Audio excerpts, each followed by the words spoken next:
মেথরপট্টি থেকে তাদেরকে গ্রেপ্তার করা হয়। আরো জানাচ্ছেন শামীম আল আমিন। আমার নাম তৌহিদ, আমি ডেপুটি অ্যাসিস্ট্যান্ট ডিরেক্টর তৌহিদ।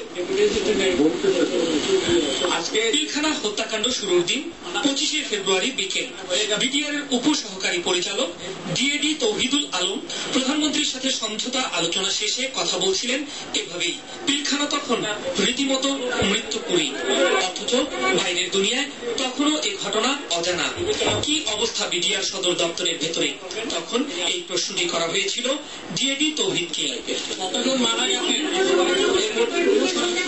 সুকৌশলে এ প্রশ্ন এড়িয়ে যাওয়া তৌহিদ তখনও বলেননি কি ভয়াবহ হত্যাযজ্ঞ আর নিষ্ঠুরতাই না চালানো হচ্ছে সেখানে।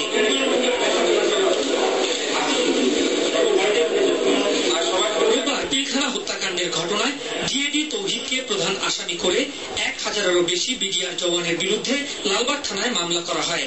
মামলার দুদিনের মাথায় গ্রেপ্তার হলেন ডিএডি সৈয়দ তৌহিদুল আলম সহ 5 জন। গ্রেপ্তারকৃত অন্যরা হলেন আরেক ডিএডি আব্দুর রহিম, হাবিলদার আজাদ আলী, নায়েক মোহাম্মদ ফিরোজ আহমেদ এবং সিপাহী মোহাম্মদ জাকির হোসেন।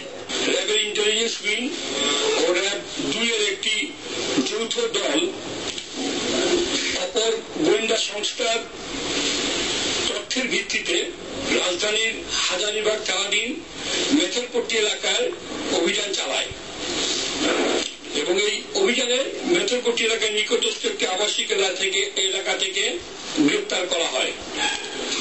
আমরা এখন বিধিমতো তাদেরকে লালবাগ থানায় হস্তান্তর করব।